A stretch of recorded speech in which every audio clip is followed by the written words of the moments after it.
Yeah. It's Friday, March 24th, 2017. It's time to hit the panic button, folks. The Sharks get destroyed 6-1 over the Dallas Stars, the team that's been made fun of having the most the highest paid goaltending duo with the worst bang for their buck. We welcome you to this edition of Pucknology After Dark. And we're here for you. This is going to be Sharks therapy, but we need to let this all out before we move on to Nashville. Boy, howdy do we. Nonetheless, if you want to be a part of the show, AJ, interact with us. Use the hashtag PucknologyAD. You can also join us in the YouTube chat or the YouTube page on the app. You have tonight at Eric Landy, at AJ_Strong, at PuckGuy14. And nonetheless, we do this after every game. So make sure you subscribe here. And for more info and opinions, visit pucknology.net. You can also follow us on our social media channels, as you can see down below. With us tonight, hi everyone, I'm Eric Kura. You can follow me at PuckGuy14. Also joining us tonight, fresh from his finals, it's Mr. Eric Landy. Boy, I mean, go from freaking therapy session to a slap on the ass and get your ass in gear. I mean, it's horrible. We'll get into it, but yeah, they need an ass whooping. And also joining us tonight, Mr. Tealrific himself, it is AJ Strong. No, sir, I don't like it. That's what I say. No, sir, I don't like it. I don't like it either. I don't like it at all. I'm Troy Clarity. I don't understand it either. I mean, the laundry's there. I mean, I'm moving stuff around. I mean, I don't know. The feng shui is like off, maybe. Who the fuck knows? Yeah. All right. Uh, we're going to talk about this game. Oh, my God. Dear God. I don't think we've ever had a massive blowout like this before, folks. So bear with us. All right. So, AJ, your initial take from tonight's game. Oh, boy, this is going to be interesting. Go for it, bud. No, there's nothing to say. I mean, this is what, 5 in a row now. Five in a row in 5 in a row. regulation. First time all season it's happened. Yeah, four in a row was first time all season. Yeah. What can you? I mean, not to say that the show's over, but it's just kind of like, what can we say that hasn't already been said? We can say that Winnipeg tied it up with Anaheim. Oh, There you thank go. God. But Thank you, Winnipeg. I mean, you saw Pete DeBoer like just lose his shit on the bench, and that really didn't do much. I mean, just this is a team that I don't understand why it's like in free fall right now. You know, if this happened in consecutive games to say Washington and Chicago and Minnesota, you could at least make the argument that the Sharks, they're being beaten by better teams. Dallas is not a better team. So this is dumbfounding. And let me ask, how'd that power play do tonight? Hey, we got a power play goal. Yeah, but we happened to let one in short-handed wise. Just a quick note. I mean, for all of you stat heads and Darren Stevens lovers, who we love Uncle Darren. During this 5-game regulation losing streak, Sharks have allowed had the game's first goal in each. In the first period, outscored 4-2 with an average shots on goal of 6.2 in the first period. 6.2 shots in the first period. And the fact that they brought Ray Ratto on, how did he not like just start the post game going, just win the game? If you're the Western Conference champions, just win the game. No, Yeah. I mean, I think I said it at the very beginning. The most listless performance I've seen from this team all year. They literally went through the motions tonight. They had no heart. They had no mental fortitude in the game. They had their heads up their asses pretty much the entire game. You saw a little bit of life after the first goal from Jumbo, but other than that, they look like they want to go home. They look like they want to go home. They look depressed. They look like They sound depressed. they sound depressed. I mean, Pavelski, we just watched his post game interview. I mean, where's the accountability? I mean, where is, calling out your teammates? Where is, dragging this team through the mud when it really needs a kick in the ass? Because they've been coddled. The first 4 games, Peter DeBoer's like, oh, well, we've been playing good, or, oh, we haven't gotten the bounces, or, oh, this and that. It's fine. It's time to own it up, guys. You guys have been playing shit hockey. You really have. And this is not the time of the year to do that. Well, I mean, we saw this exact thing happen last year, right? I mean, they go on a 3-game or 4-game slump right before the playoffs start, and look where they ended up. You saw... But at that point, they really weren't fighting for the division. Right. I mean, the division had already long gone. But, I mean, Puck Guy kind of off-air said they pissed away a 9-point lead. I mean, tonight, if Anaheim wins, if they win, I mean, they'll piss a 9-game or 9-point lead in the span of a week and a half. Didn't Anaheim sneak in the back door last season and steal the division at the end of the year? Yeah. They had that makeup game in Washington. That was definitely the decider. Oh yeah. If you're watching what I have screen shared on my screen, this is a screenshot that CSN just put up from the Fox Sports Southwest post-game show where one of the Dallas Stars players has conveniently worn a hat today in honoring of the San Jose Sharks. Salt on the wound, but what are you going to do? A couple of quick hits from the chat. Our buddy Kuda Phil commenting on the nice dorm room that Landy has. Nevis asking me, what's in the cup? Well, of course, if you see that the color kind of matches, it's obviously a Sharkarita, so suck them up, kids. I'm Hold on. I like Nevis asking, Landy, did your rage make you tear that Sharks poster off the wall behind you?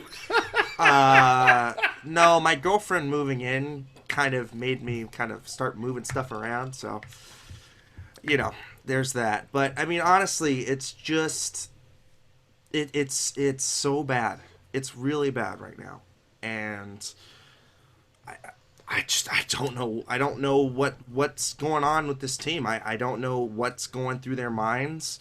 Do they think that they're already clinched? I mean, they haven't. And nope. I mean, or do they think that, Anaheim and Edmonton are magically going to let them win the division? Well, you saw from last year, it'll just be pissed away. So, they're not making it easy on themselves. And right now, this is not the time to be questioning effort. It's not the time to be questioning system. I mean, it's really troubling. And then to add insult to injury, or add an injury to the list, you have Marc-Edouard Vlasic, who we've now got to worry about again. You know what? This is a collective failing on the whole team. Goaltending aside, I think the defense, the forwards, just horrible. Just horrible effort tonight. A quick update, quick quote from PDB after the game. That's a month's worth of mistakes in one night. I mean, no shit. I mean, hell, even coaching, I think, has a hand in this one. It's time to put Haley to bed. Really. Can you give some background on what happened to Vlasic? I just saw that he got checked out. I think it was halfway through the third period. He checked out off the bench. Basically went to the back getting evaluated. They didn't really say anything else. It was a questionable return. So you know what that means in Sharks land. It means he's hurt. And it's probably questionable for tomorrow. I expect somebody to come in for him, or fly out somebody from San Jose tonight. Like we saw up in the chat, it's time to unpair the Joes. It really is. It's actually past time. and it's time to get rid of Haley off that fourth line. You consistently see fourth line matchups being deployed against them. They put fucking Jason Spetz, on the fourth line, and it ate them alive again. And you would have thought Peter DeBoer would have learned from his mistake the first time that they rolled through on Monday when they saw that fourth line was outclassed. It happened again. Cracknell got a hat trick, for Christ's sake. Yeah, but I'm not putting this all on Haley. I mean, no, I'm not putting it on Haley. It's last a time I looked, failing. I know, but I'm just saying. Last time I looked, the second line haven't scored in what feels like forever. The third line hasn't done dick. 5 on 5. The second line looked the best tonight with Bodker, Marlowe, and Couture, and that's saying something because they didn't really play all that well. I thought Patty looked like the best forward tonight. I thought Dylan looked like one of the best defensemen tonight. I mean, it's crazy. I mean, when you have Patrick Marleau and Dylan leading your defense core and your forward core, that's saying something, not something good.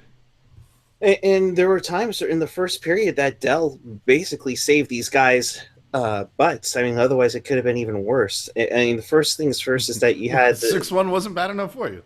Well, hey, I mean, it started out like crap, too. I mean, the Sharks only had 4 shots on goal in the first period. 4 shots on goal in the first period.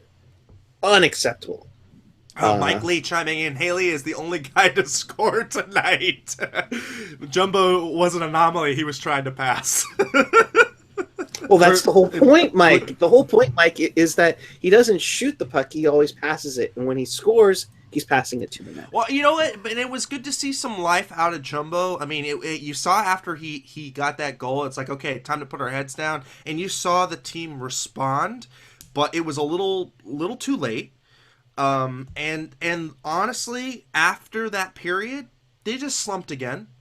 And heck, it didn't even last for more than, 5 to 8 minutes. It slumped again.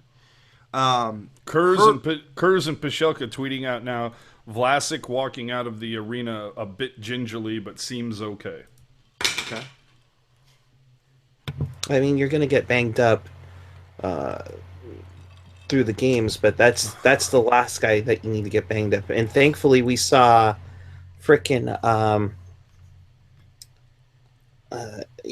at least we saw Tierney come back after taking that rough hit. So we'll just, God, I can't believe we're going to break this down. Cracknell, his 8th goal in the year from Spezza McKenzie at 8:30 makes it 1-0. That's the only goal of the period. Like I said, Dell had some nice saves, including a breakaway on a defensive breakdown on Ben that kind of saved their meat early. Second period, it just started getting within 4 minutes and 10 seconds. I'm sorry, 5 minutes and 10 seconds. Brett Ritchie from Sagan and Ellie. Jamie Benn from Hemsky and Eakin, which was a beautiful face-off win. Well, let's stop right there on that goal. On that goal in particular, Ben is completely alone at the side of the net, ready for a one-timer. Where's Brent Burns on that play? I mean, he's literally looking at Ben take the shot point blank on Dell. Dell does a good job pushing over. I mean, he almost got there, and to sum it up this way, I think it was a poor showing, a completely poor showing by the Sharks, and the Dallas Stars looked good, and it was just a complete overmatch. Well, I think we'd all look good if we took like 3/4 of the season off. And that's when the funny thing is that you look at the ice time tonight, nobody cracked the 17-minute mark for the forwards, which is a bit of an anomaly. That's the thing that does crack me up. Is DeBoer at one point, to quote the lovely and talented Rocket backhander, at some point DeBoer said, "Fuck it. We're just gonna keep rolling, everybody. Who can? Obviously, we need energy for tomorrow's game versus the Predators. Yep. So fuck it. Let's just keep keep doing whatever it is we're doing, and just balance the ice time. I mean, Haley 13:37. When was the last time you saw Haley, crack 11 minutes? So Right. clearly, it was just it's. Oh, is it shit? And somebody in the chat, Nick Neff Teppets, just bringing up the name Bodker. It's just so fun. Was Hansen back tonight? Yeah. Yes, he he was. Really? Because I don't remember seeing him all night long. And that's Yeah, he was that's a actually problem. there on the top line. I know, but I'm just saying it's just this entire game. It just felt like empty sweaters out there for the most part. This is a sad game. In fact, before we came on, Landy was talking about that this worst game this calendar year, and it's. I don't get like maybe you can say, well, short summer they played a shit ton of hockey, obviously getting going to game 6 of the final. Then you have a few guys playing in the that tournament, World Cup of Hockey. Yeah, the World Cup, the tournament, and a compressed schedule. Although everybody seemed to be fine during the bye week. But I mean, holy hell! Oh, okay, all right. Let's kind of roll back, and let's kind of get off the ledge for a minute, and let's try and take some silver lining out of this. The last time the Sharks got beat this bad was Pittsburgh, right? And they got their asses in gear after that. So maybe this is the right effect or the right outcome at this point in the season to get their asses in gear. And let's go. But I'm telling you, if they bring this level of effort against Edmonton and against Calgary and against Nashville, you can kiss the division goodbye. Yeah, you're in a dogfight right now for the division. Right. I mean, right now as we record this, it's 1-1 between Winnipeg and Anaheim. Ducks win, they're tied, although we have the tiebreaker at the moment. Rose, right? Right. At the moment, it's Rose. But you have 8 games left. You have Nashville tomorrow. You come home for the Rangers for 1 game. Great scheduling, NHL. And then fly up to Alberta to play a back-to-back with Edmonton and Calgary, who most one likely of them is going to be your one first of them round could opponent. be your first opponent. The other one could be your second round opponent. And then you go on the road, then you finish it off with Vancouver, and then you play those same 3 Pacific Division teams again. And now all of a sudden, those games mean something. And they can mean either your first, second, third, or wild card. And right now, do any of us believe that if this team falls apart and keeps going, that it finishes a wild card? And congratulations, you're going to get Anaheim with home ice or Edmonton with home ice. At this point, I'm even looking at Calgary and saying Calgary is an upstart team that's ready to take on a team like the Sharks. I mean, it's starting to look like 2009 all over again. Like you were saying, Eric, it was just that President's Trophy. The Sharks were riding high. They come in, thinking, hey, our shit doesn't stink, and then they get decimated in that first round. Eric, go ahead and bring us all up to speed now that CSN's kind of off, and yep, we'll get back to the scoring. Yep, we welcome those of you who finished watching Postgame Live to Pucknology After Dark. I am Puck Guy along with Landy and AJ. We do this after every game, so please make sure you subscribe down below or to the side and hit us up on the Twitter machine.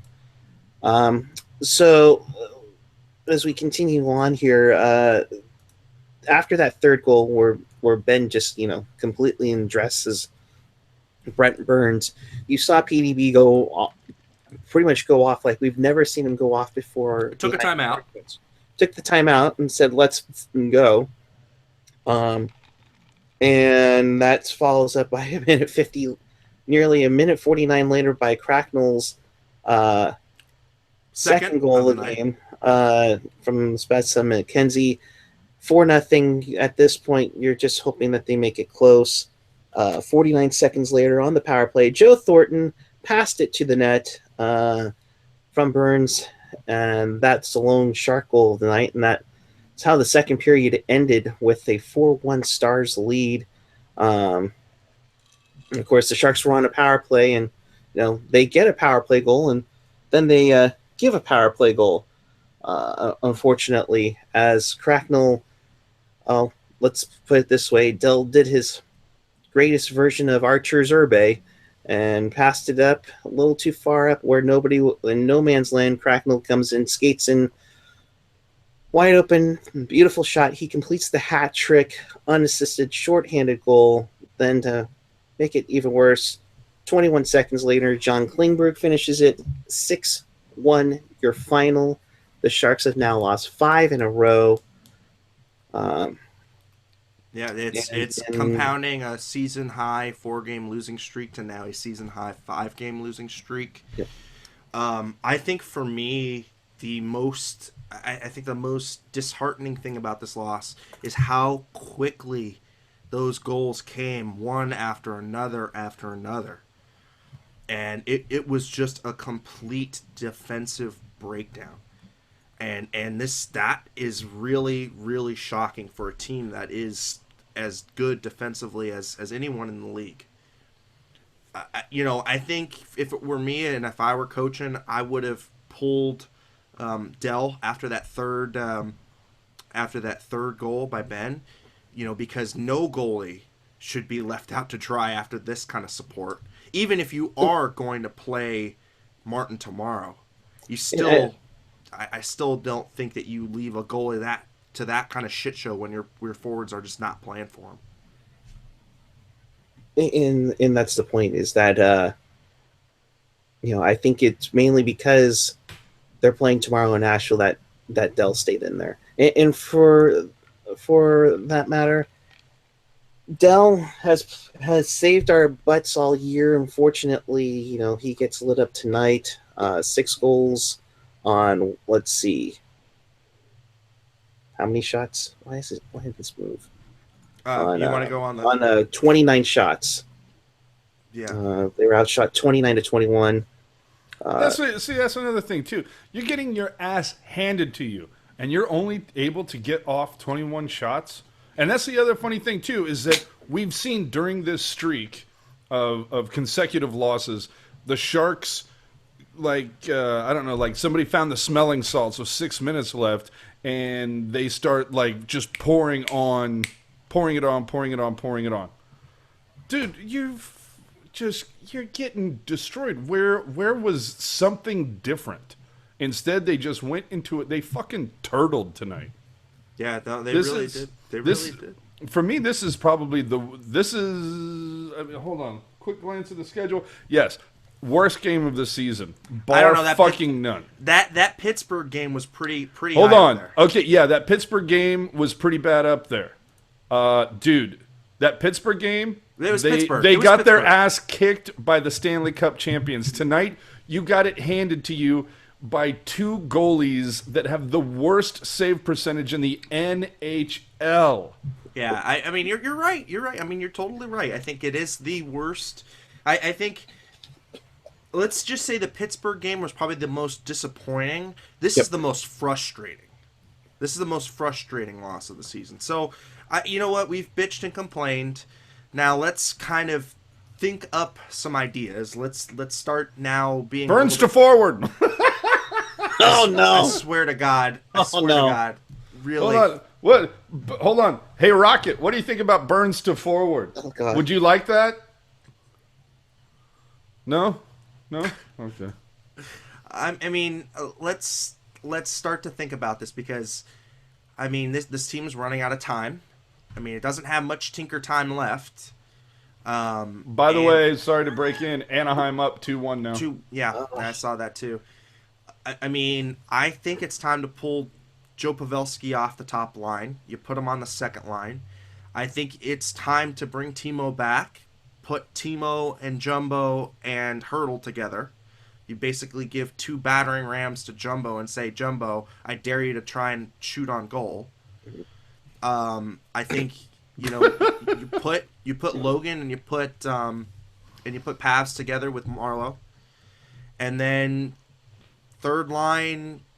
You got to go with Bodker and I guess Donskoy.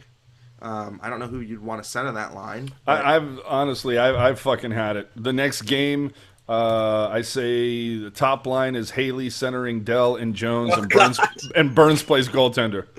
That's it. That's it. If I could drop this mic right now, I would. Just do the Sharks have a designated emergency goaltender on the playing roster? Burns. Oh, is he? No, I'm fucking with you. No, I actually like. I'm like. Good. Yeah, I don't know. Somebody's saying call up LeBanc. Maybe it's time to call up LeBanc. I like Timo because he's a shooting machine. He does. Dude, they're cooking out of that in Barracuda, by the way. Dude, great. Dude, a fucking. Dude, a guy who's played like 40-something games this season is not that's not the answer to solve this fucking riddle, dude. The answer's in the room. The answer is in the fucking room. These guys need to just look into the fucking mirror. If you're tired, you know what? Then tell your coach you need a fucking day off. Tell him you need a maintenance day. You need a mani-pedi at fucking Santana Row. You need fucking Sunday fun day. Well, we get a mandated day off. One of those days they had to have a day off this week. So it just goes back to a time just watching these last 5 games. I thought the Sharks had like pushed through this. Eric, yes, I know that you completely remember. I want to say 08, 09, somewhere in that area where this team had a ridiculous amount of talent and their heart was constantly questioned at every turn. Their effort was questioned at every turn, and you thought that last season really kind of finally put that to bed, and then you see these last 5 games, and you just look at it and you go, "What the fuck are you guys doing?" You're getting pyloned by fucking Dallas. And hell, hey boys and girls, speed kills. I guess you didn't learn anything from that series against Pittsburgh. If you're gonna play these speedy teams, you got to play heavy and you got to hit people and dish it out. That's how you're gonna slow them down. Even in this one, the Sharks led in hits 24-17. But man, you gotta play a heavy fucking game, man. Owen Nolan needs to come in here, and Ricci needs to come in here and show these guys what the fuck is up. Look, you saw it last year. You saw that this team got burned by speed. What do you go and do? You go and sign a player that you wonder about his heart. That was always a question with Bodker. He's speedy, but he's kind of an enigma. And, I don't know. I don't know. I don't know what the thought process was behind that. But you're starting to see that this team is getting burned by speed again.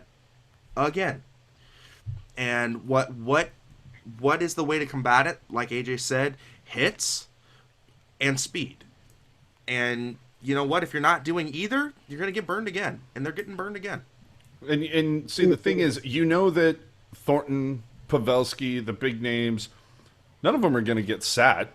Because why would you? They're the big names. They make the big money.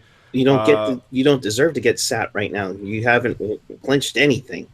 No, I'm not talking for that reason. I'm talking about for not fucking showing up. Maybe you can sit Bodker or Donskoy or fuck Hansen. If there are guys, maybe you can sit them and you can give a look to O'Regan or Carpenter or hell, even call up a player or two that hasn't been called up so far this year that's doing well. Hey, what do we call up Goldobin? Oh, never mind. So it's. The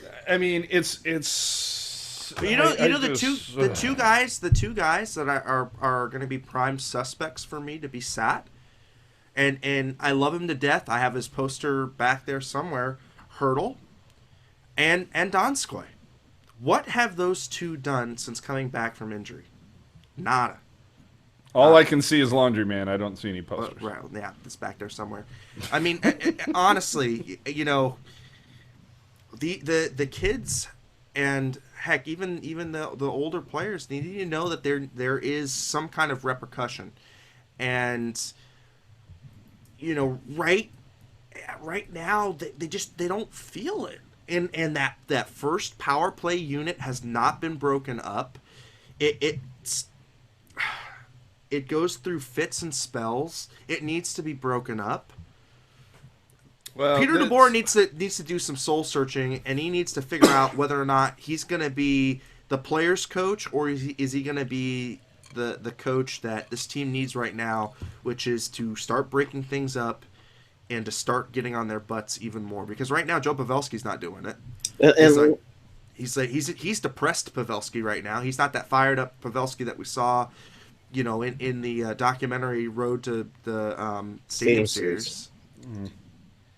The other thing too is there is no oomph. And AJ, you hit it right on the head about 08-09. They backed into a playoff spot. They backed into winning the division. They backed into having a top seed in the West. They backed into freaking winning the President's Trophy after such a crazy, amazing start with McClellan at the helm. And then Anaheim pulled their pants down and smacked their little ass.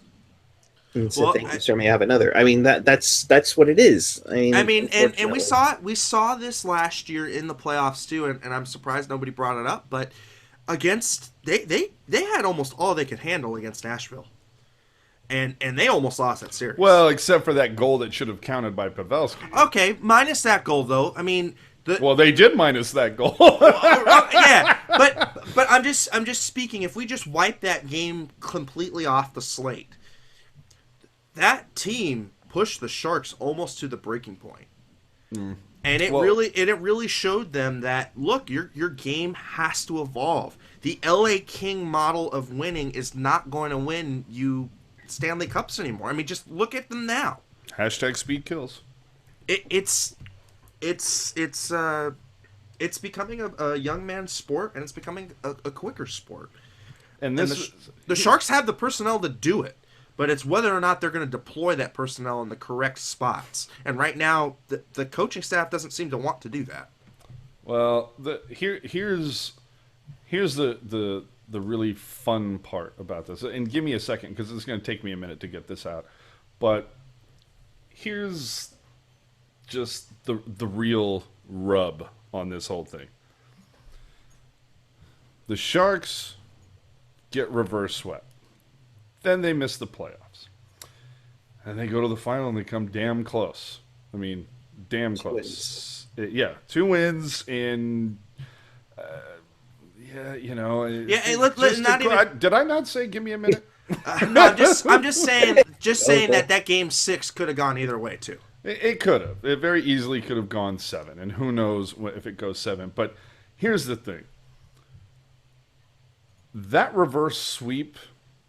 And then the following year, especially we all remember the implosion after the consecutive wins against Anaheim, LA, and Chicago. But they had that implosion. They missed the playoffs. And a lot of people, a lot of season ticket holders said, fuck this, I'm out. And it didn't help that the Warriors are up the road starting to win shit and doing it well after they just happened to win a championship. Yeah, just happened to win a championship. Not to mention the fact that what brought on a lot of that, they completely overhauled ownership in the front office. So and they were able to flip that around pretty damn quick. So last season, there was a lot of empty seats in the first half of the season. And yeah, Teal Fever caught on a little bit as the season progressed, but you have to remember, this is San Jose. We've seen this movie before several times. And then once it's like, got to the third round and got to the fourth, and they even sold a lot of season tickets for this season so people could get tickets for last year's playoffs to get into it because they caught Teal Fever. Well, look at how these last 5 games have gone. Definitely not trending the right way. if the Sharks get bounced in the first round, which is not outside the realm of possibility by any stretch of the imagination if they continue playing like this. If they were to get bounced in the first round, you've got people that bought season tickets for this season just to go to those Stanley Cup playoffs last year that had no desire whatsoever. They probably went to like 5 or 6 games and that was it, and then they just tried to sell them all. You know that they're not renewing. The Sharks are raising ticket prices next year. They're going from 16 different price points. They're doubling it to like 32 different price points. It was more even that. All these different tiers. I know there's a thing in biz journals, but I thought I saw 32 different price points. Seats on the glass that were like $130 are going to be $300 a game. And these are all seats, these are in the first 3 rows up against the glass, conveniently where the camera will be catching most of that. I'm just saying I'm a little nervous, boys, at the front office. I love you guys, but I don't know that this is the right time. I know you're trying to, capture lightning in a bottle, and, this is the time because they won the Western Conference last year, but and not just the regular season one, but I think there's, Rocket and I have gone to several games this year, and even though it says, thank you for another 17,562 sellout crowd, and we're looking around, yes, as we know, Eric and I have a friend there that will tell us that, she knows for a fact those tickets are in fact sold, and I get that. But it definitely doesn't help when there are people at the game who look and see empty rows. They're sitting in 9th row on the upper deck, and they're seeing empty rows in row 9, 9 rows from the glass. And I'm not talking a couple pockets. I'm talking like an entire fucking row. And I'm just telling you,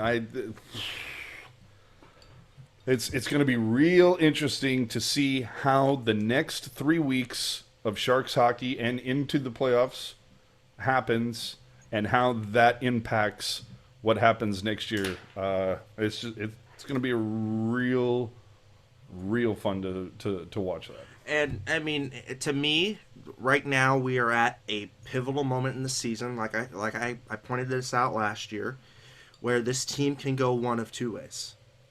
It can either have its leadership core come out and really, show what they're made of and guide this team back into the playoffs, get it back on track, be the team we know it to be.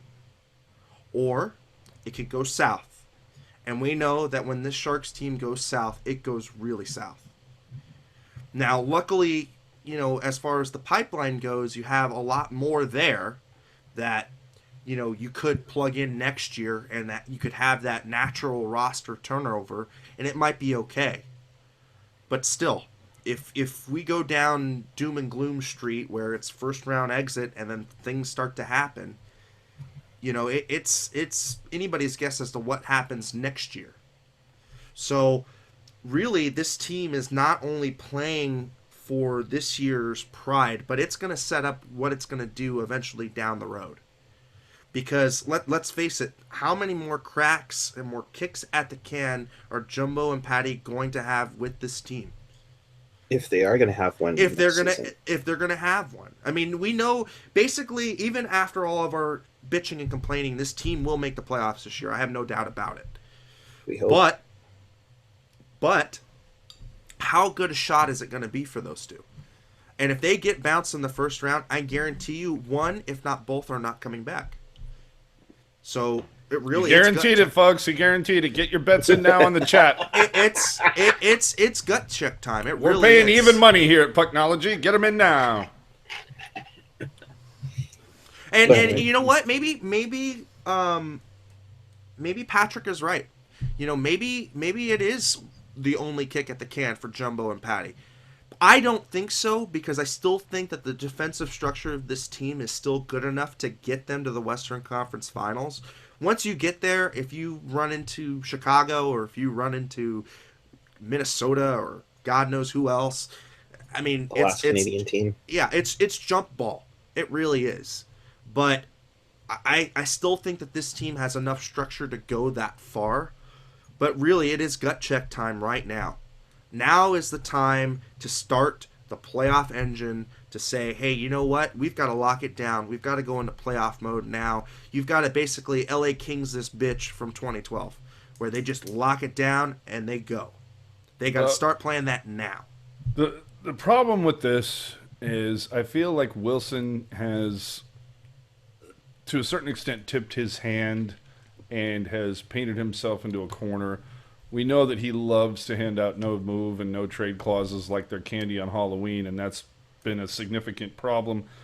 But this is Patty and Joe's contract year, and it's it's been fait accompli that we're not going to talk about it until the off season, there, buddy, and that's all well and good. But the problem is, they're done.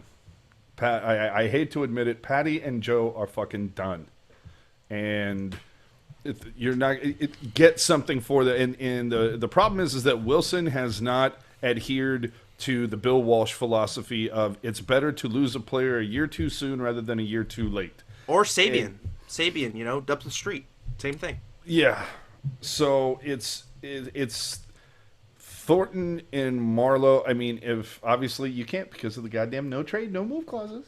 But it's time to let those guys go and move on to the next phase. But the problem is you're not gonna fucking get anything for them. Nothing of really true value.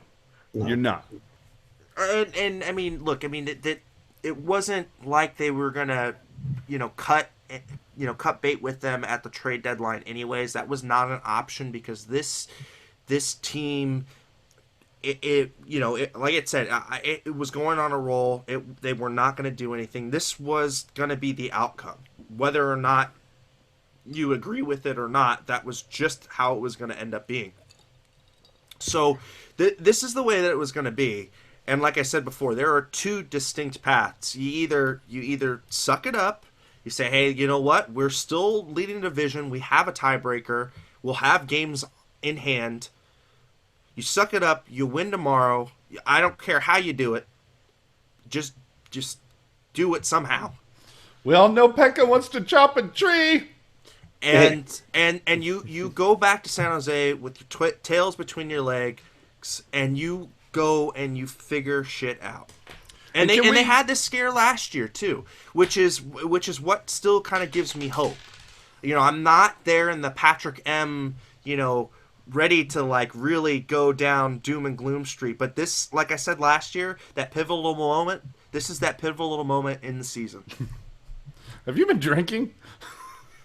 No, I'm just really fed up, and I'm trying to be articulate. No, yeah. He tried to say pivotal twice, couldn't get it out either time.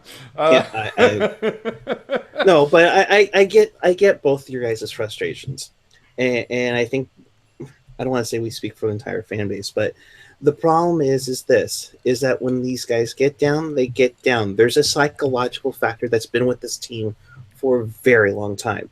I mean, it's where we saw in 2007 where Detroit, they were about 30 seconds away from going up 3-1 on Detroit, and then all of a sudden, one bad bounce, and all of a sudden it's doom and gloom, and they do not recover from it. Same thing with 2009. Same thing with 2014. We thought we saw them get out of this in 2016. I think we're being remiss in not placing blame in where it really belongs.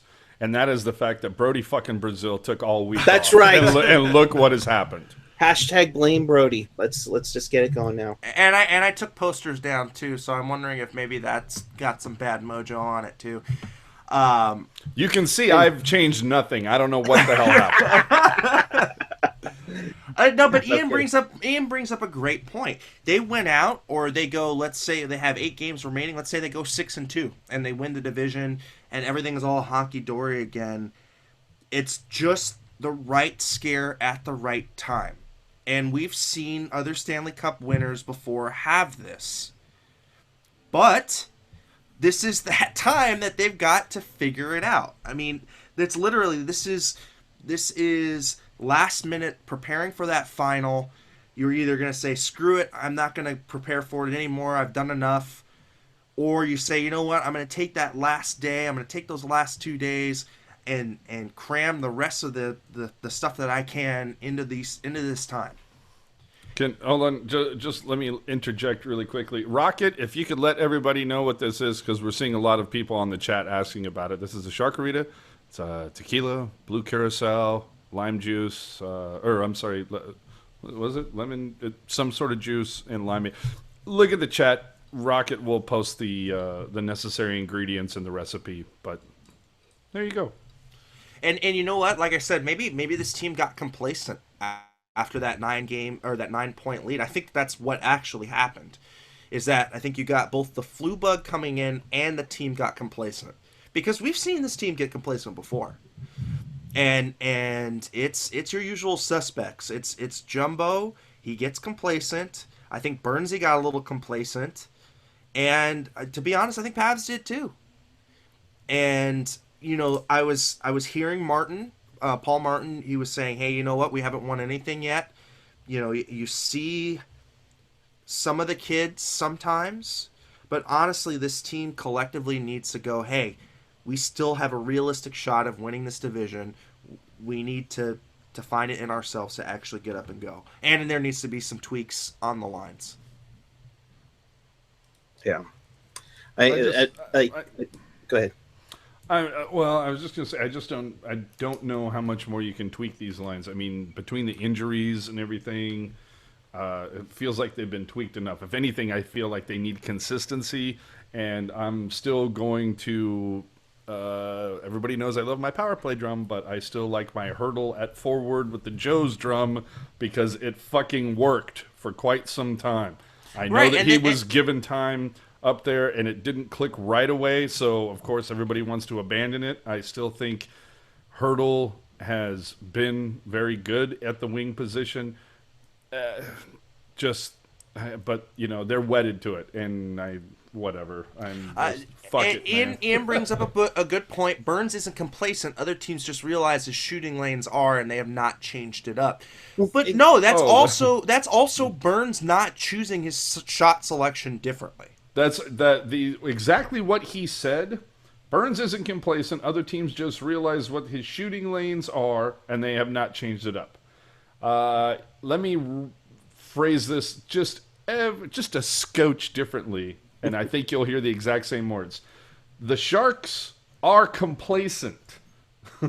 Other teams have realized what they do on the power play, and the Sharks haven't changed it up. Exactly. That's the problem right there, guys, is that nobody can tell what's going on. They'll rim it around. It'll be to Joe. Joe will try to look for Pavelski in front for the one-timer. Doesn't get it. He'll throw it to Burnsy. Burnsy will try to get a quick wrister on net, hoping either Pavs tips it or it goes in. And then it gets around. Then they'll set it up again. And that's the problem. It's complacency. It stays the same. And here's something I'm going to ask, guys. And can we talk about Hockey Jerk for a second? I guess. Hockey Jerk saying, "Remember how good Marlowe was at third center?" Yes. Hold on. But you can say the same thing about when Pavelski was at third line. And that was a great point, because I wanted to bring up last year. When did the tide turn?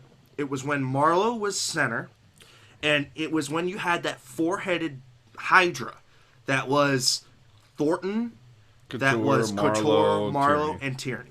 No, and I said this a few shows ago, where I was like, put Hurdle back up with the fucking Joes. Move Marlowe to center of the third line. Put Hansen on the second line.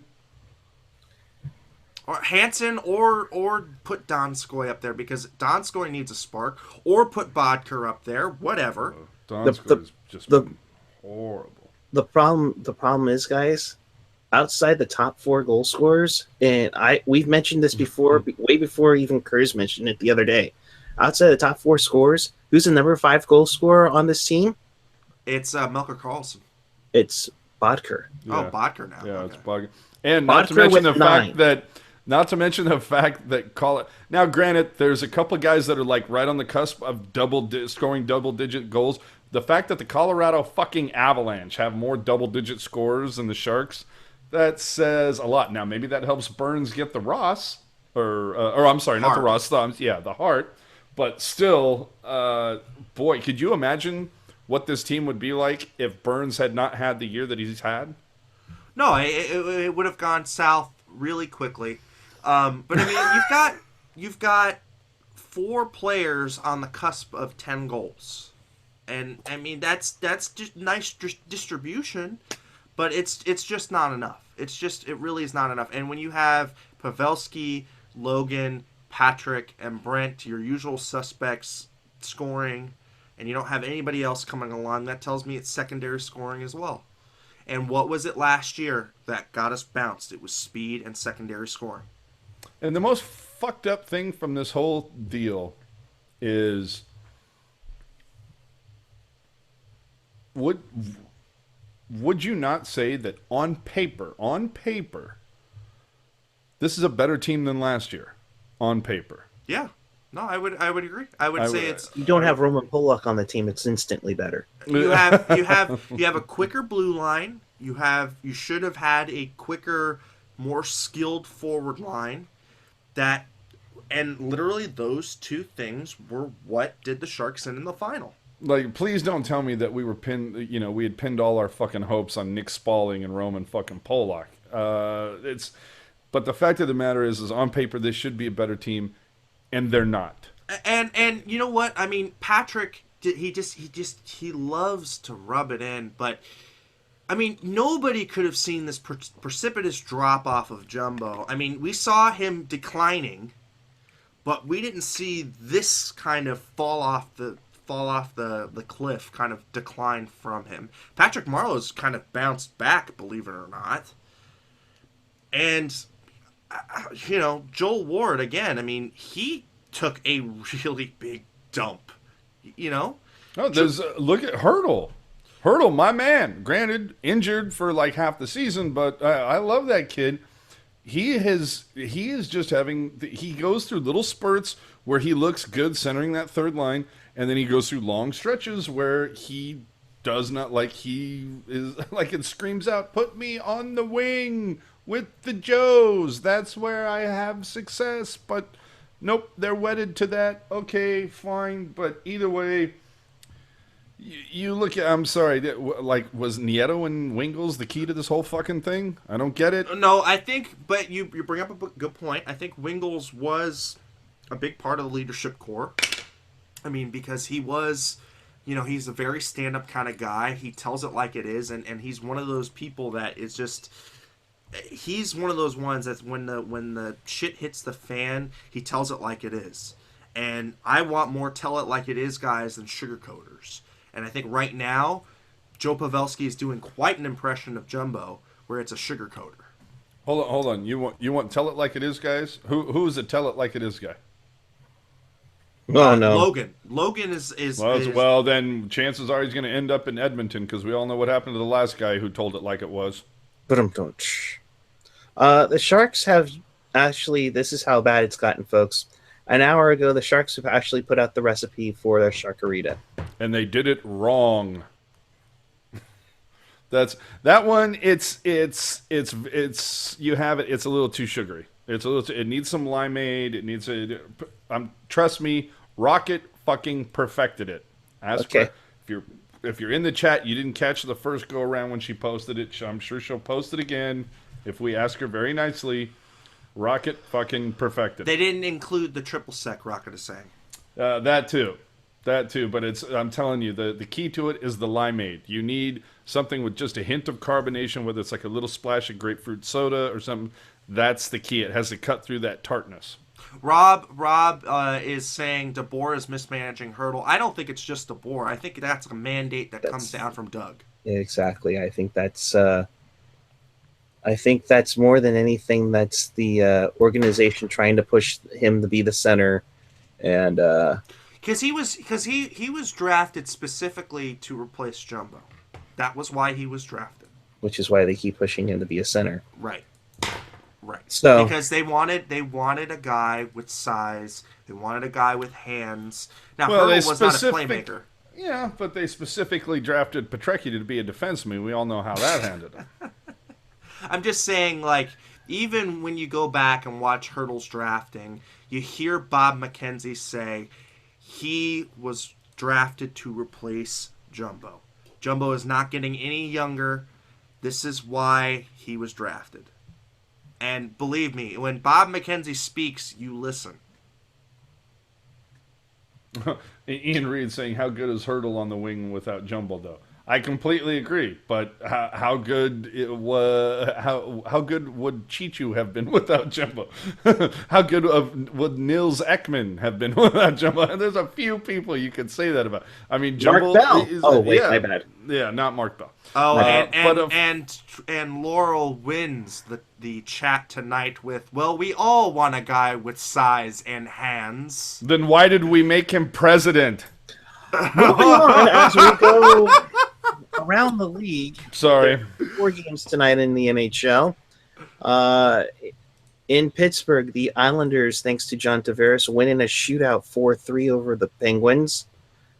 Oh gosh, poor thing. You know what would have been bad is if Sidney Crosby was suspended for that game for a slash. Oh, But that was crazy. But it's Sidney Crosby. He can get away with anything. That's another rant for another time. Moving onward, Tampa Bay in their final trip to the Joe beats the Red Wings in overtime 2-1. The Red Wings are virtually done. They will miss the playoffs for the first time in 25 years. Hello, dead things. And currently in the third period, Winnipeg on the power play. They are down 2-1 to the Anaheim Ducks. Very key note there is if Anaheim wins, they tie the Sharks in points for the Pacific Division. But I think the Sharks have more. Rose. Thank you. Oh, well, great segue, guys, as we get ready to take a look at the standings. We'll first begin in the Pacific Division, where the Sharks currently sit at 91 points, followed by the Ducks at 89 with 36. Rose. And which is the same amount that the Oilers have. The Ducks, of course, currently working on their game in hand. Calgary idle tonight. They're sitting at 86. So they're hanging on to that wild card, although they're in pretty good shape now. LA's trying, keyword trying, to claw back into this thing. They're at 77. Vancouver and the Desert Dogs are now eliminated from contention in the Stanley Cup playoffs. It's almost like the Sharks feel bad for LA because it's like, hey, we're not going to play them in the first round. Like, they should be in. They're thinking, well, who are we going to play in the first round now? Mike, you really gotta stop with the PDB wife thing. Really. Yeah, no, let's not, guys, let's not.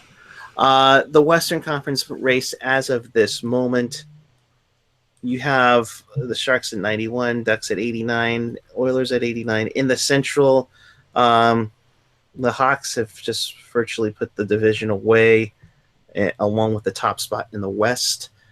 So NBC, I'm sure you're happy. Minnesota at 94, St. Louis at 85.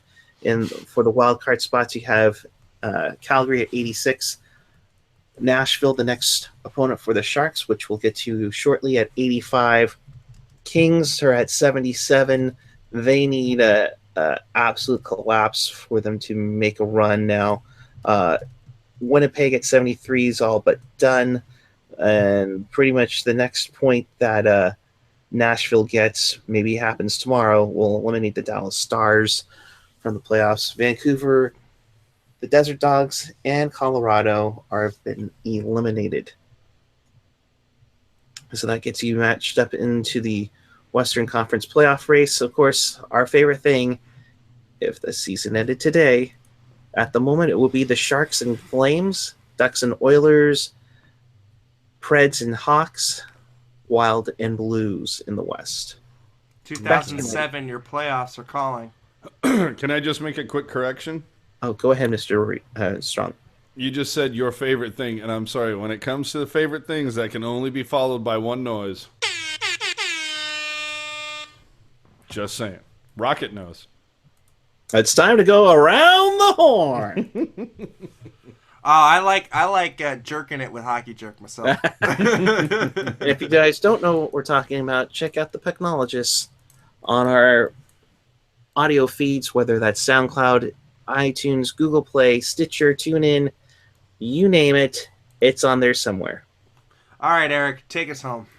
Well, we're going to talk about. No. We got to set us up for the massively big matchup that is the Sharks and Predators tomorrow. But I don't want to. And for those of you who don't know, there is a team in San Jose heading towards the playoffs that actually look pretty fucking good right now.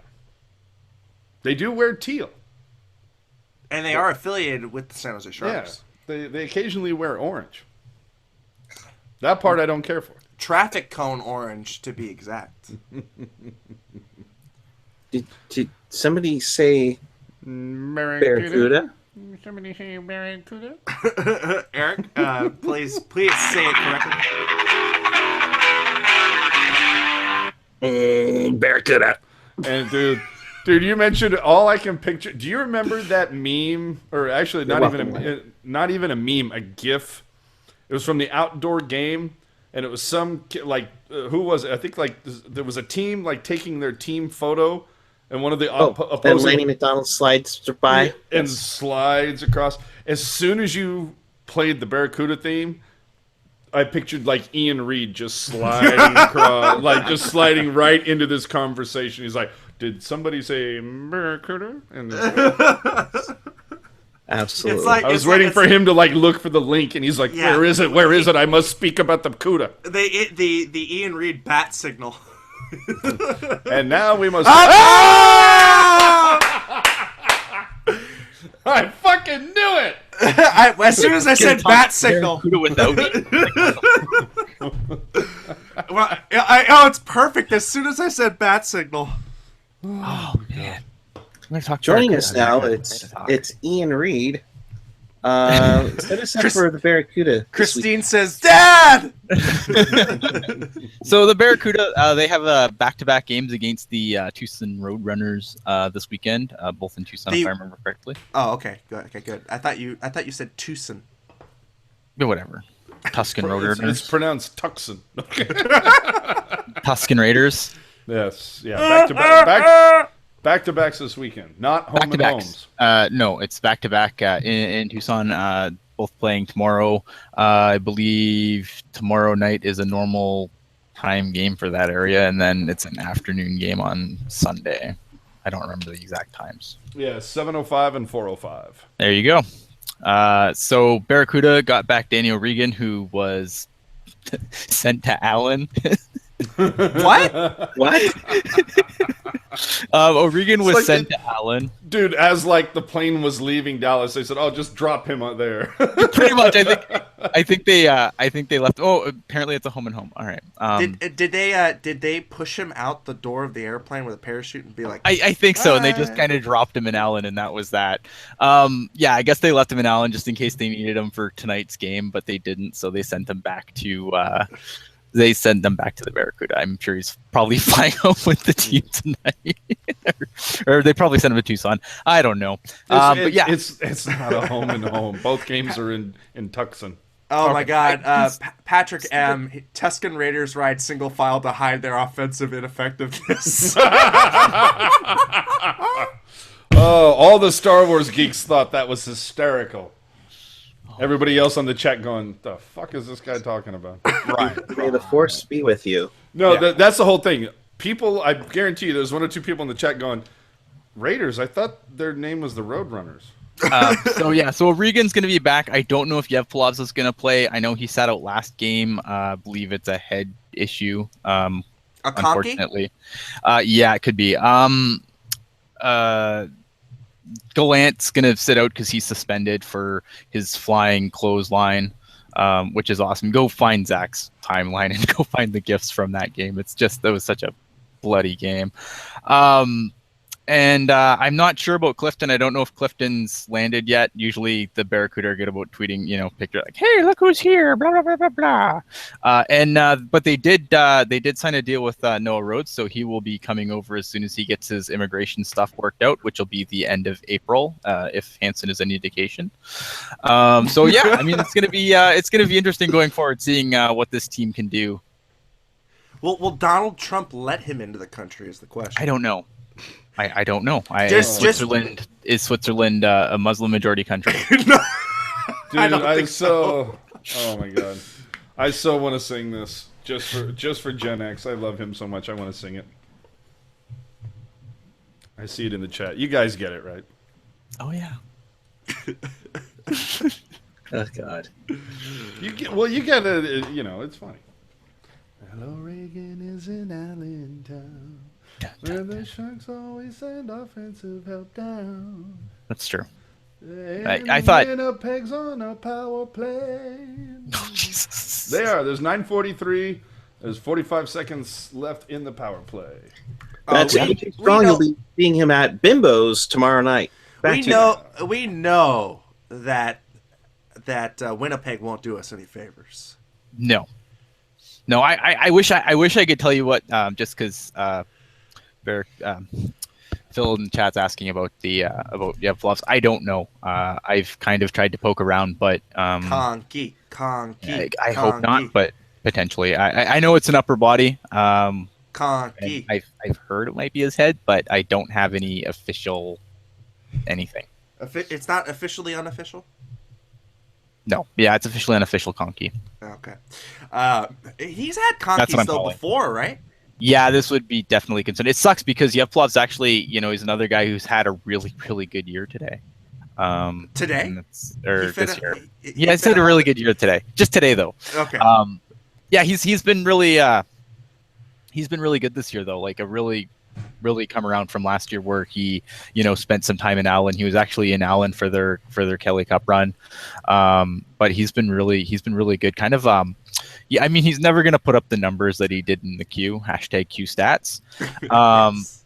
But, he's been kind of a Swiss Army knife. You can kind of plug him in anywhere and he manages to adjust to the role he's given. So I've been really impressed with Yevplovs. Yeah, and you know what? Just on a quick word on Noah Road, I think he plays a similar style to Hansen, and I really do like him. I think he's going to be a good addition to the team. And what's AJ cracking up about? No, because Gen X is saying boring. When does football talk start? Winnipeg does not score on the power play. Hey, get it right. It's left. Baseball talk because opening day is Sunday. And give it up for Mike Nevis. He says, Mike Nevis in the chat says, make it official. The bet is over. Release the curse. Right there with you, bro. Just me, you, and Chris will just all pay for our own, and we'll just pick a time to go have some beer, and that'll be So Mike Nevis would officially like to call off the bet. I'm right there with you. That's perfect. There was one other thing on the chat, but of course, people like all of a sudden, and then I lose it. All right, I'm done. And it's gone. Bye, Dad. Bye. I'm gonna stand here and just sit here and loom at people. That's fine. Dude, he's gonna be like just total Trump in a debate. He's just gonna wait for somebody to say something, and he's gonna go wrong. Yeah, that's exactly. And I'm gonna make faces the whole time. Speaking of things our president has said, we'll refer to this tweet from 10 days ago from Mr. Kevin Kurz. Hopefully this doesn't come back to haunt me, but me thinks the Sharks basically clinched the Pacific Division tonight. This was also the same gentleman, though, that basically guaranteed that the Sharks, Connor McDavid's first playoff series would be against the Sharks. Which is still possible, but he tweeted this about not even an hour ago, where he retweeted himself and said #fake news. Yeah. Wrong. And you know what? Never mind. Sharks making the Sharks making the playoffs right now feels as safe as the healthcare bill getting passed. That already got shut down. I do this show without a teleprompter. We all do a show without a teleprompter. Fuck you guys. Screw you guys. Oh, I'm going home. poor Cuda Phil. He says, hey, don't let 2 or 3 people in the chat room discourage you from talking about the Barracuda because they are the future of the Sharks. They are, but we saved that for Barracuda After Dark. This is Pucknology After Dark. Just saying. That's true. Well, so then if it's Pucknology After Dark, that means it uncovers all of Pucknology, no? What would he say? Here's a good one for Ian. If the writer's room ended today... Who would be your first round opponent? Fuck that guy. That's what I All right, Eric, we're clearly off the rails. I mean, do you want to just... But you know Well, what? It's Rob one of those is rare actually- nights. It's a rare Friday night game. Well, that's true. true. Rob is actually we have a asking, whole lot going on the audio stream this weekend, so Rob is asking for Allen Americans After Dark. no one gives a shit about the CHL. All right. Well, the Sharks lose 6-1 to the Dallas Stars. You They do if played you're a them. pilot trying to drop a player off. Well, yeah. And they do if you like are Eric, you're just a gonna have to has talk winner above and them. never was, or you're just Daniel Regan who got stranded for no reason. All right, All take right. it out, and me and Ian will do After Dark. Oh, Stay goody. tuned for the link later.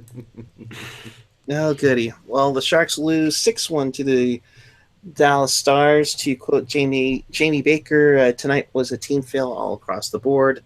The Sharks will play tomorrow against Nashville. We'll be back with you following that game. For the love of God, please let this streak end because No one wants to see me cry on air. yeah, no, we don't need to see that. So for Landy, for Ian, for AJ, He doesn't speak for me. make sure you subscribe down below. Dude, the Sharks could have broken a Ouija board tonight. You're talking about failure across the board. All right, Eric. Sharks lose 6-1 to the Dallas Stars. We'll be back with you tomorrow night, hopefully. on a After much you lose to better Nashville. positive- Woohoo! much positive outcome, I hope. Until then, keep it real, keep it tight, and keep it real tight. And one more comment from the Sharks coaching staff. Playoffs? Don't talk about playoffs. You kidding me? Playoffs? I just hope we can win a game.